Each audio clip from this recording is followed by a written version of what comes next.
Hello, I am Carlos and this is my moment of music. Today we will go over the concept of Impressionism in music. What is Impressionism? Evidently, it follows after the idea of the Impressionist painters at the end of the 19th century. Monet, Pissarro, Delacroix, you name it.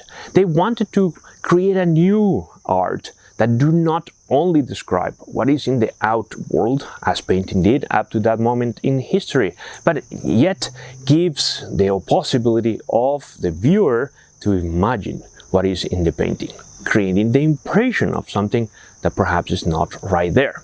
In music, composers wanted to follow this path, and then at the end of the 19th century, beginning of the 20th century, several composers in France and Spain tried to bring this idea into music.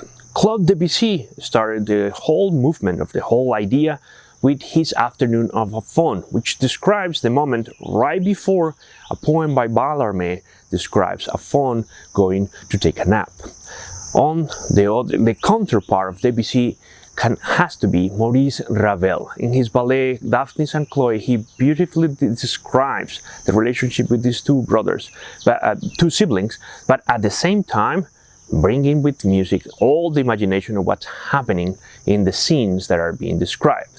And the third French composer I would like to recommend today is Lili Boulanger. She is the sister of one of the people that we dedicated a long episode, Nadia Boulanger, in the past.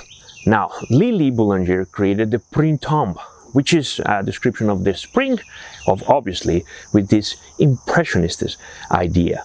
And when we move to Spain, then we have a nation that wants to bring his culture into the foreground. So it is not only impressionist but also nationalist composers that I would like to recommend today. Manuel de Falla has a ballet, El Amor Brujo, which is made mainly in this impressionist idea, but also an almost piano concerto called Nights in the Garden of Spain. And I say almost a piano concerto because it doesn't follow the pattern of a piano concerto, but yet it has a soloist in front of the orchestra.